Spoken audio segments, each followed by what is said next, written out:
One of the most frequent questions that I get concerns chemotherapy. It usually starts out something like, my friend is on chemotherapy for breast cancer, et cetera, how much Kangen water should she drink? Well, first of all, she could drink all she wants because there's no magic or mystery. Kangen water is good for any human condition because it is the best water you can drink, just parenthetically. During chemo, many doctors advise that antioxidants be discontinued. Well, it turns out that there's a total myth and that is completely wrong. The antioxidants do not adversely affect chemotherapy, and it is absolutely shown by a number of studies that no harmful effects occur if you're on chemo and if you are taking antioxidants, whether that be in the form of Kangen water or any other antioxidants. The NIH did 3 separate focus groups on compliance with doctors' orders, and they found that in study groups where people were asked to discontinue their antioxidants, whether they be in the form of pills or whatever, nutritional supplements, only 20% complied. So it's a total waste of time to ask them to do it in the first place. And also, a review published in May of 2007 by Cancer Treatment Reviews, 855 studies were reviewed, and not one single one showed an adverse effect of antioxidants while on chemo.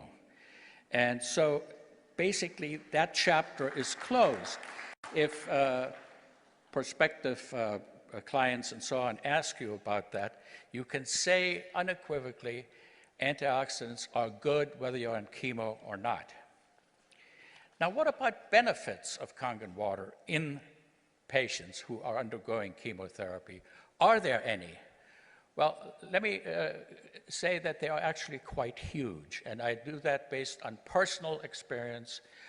Dr. David Carpenter and I have corresponded, and we were friends, and he has the same experience, that the side effects that patients get with chemo, nausea, vomiting, loose bowels, etc., are much lessened in those that faithfully drink their Kangen water. And I think I know the reason why, because when you get dehydrated, all these symptoms get worse. When you get dehydrated, you may become acidotic, and all the symptoms get worse. And you know very well that this water produces an alkaline effect in the body, and that it can actually reverse metabolic acidosis. This has been proven without any doubt in laboratory studies on mammal animals that were rendered profoundly acidotic, and the acidosis was reversed virtually instantly by the administration of Kangen water. So the benefit in chemotherapy of drinking Kangen water is huge.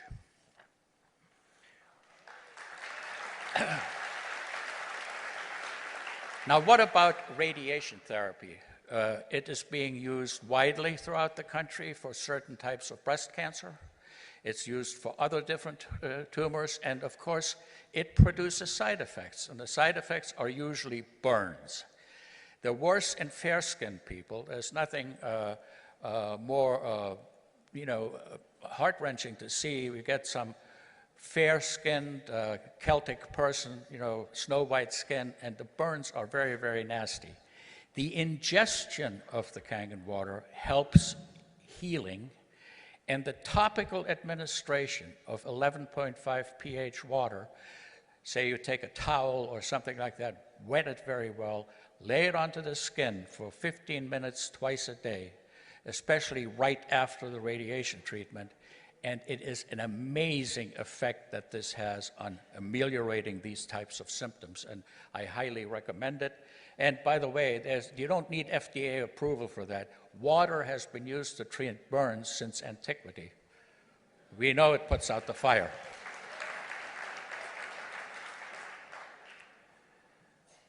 Another question. I have a prospect who has cancer. Will the water help? Well, first of all, there is no scientific data that we can quote that the water would cure.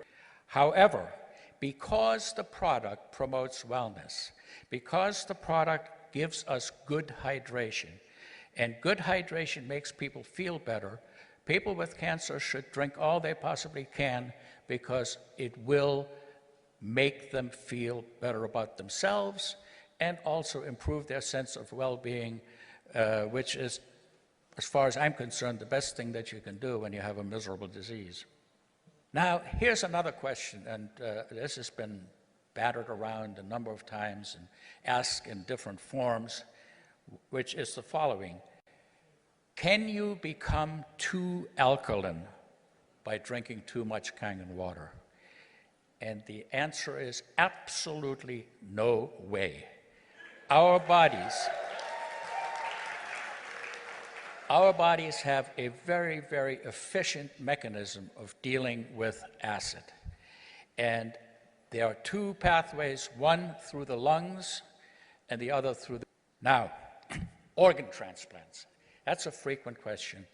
My prospect doesn't want to drink the water because she had a kidney transplant and will think it will interfere with her anti-rejection medicine. Well, let me say this. I don't know of any medicine that Kangen water interferes with. I think that's a total myth. In fact, I have now met 3 heart transplant patients who are in the Kangen water family and multiple people with kidney transplants. And there's absolutely no way in which they have been adversely affected. Waterly. So, organ transplants, Kangen water, totally compatible. And then there is a list, I'll just tell you a quick list of conditions that I've been asked about and have been asked to advise on how much and what pH water to drink. These are by no means all of them, but lung, liver, and bone cancer, leukemia, melanoma, brain tumors, Hodgkin's disease, pancreatic cancer, colon cancer, stomach cancer, ovarian cancer, uterine cancer, throat cancer, breast cancer, bladder cancer, prostate cancer, and myeloma, and others. And the answer is all the same for all of them. The water is good to hydrate people who are chronically dehydrated, which most cancer patients are. It does not cure the cancer, but it definitely can't hurt, and it might just make you feel better.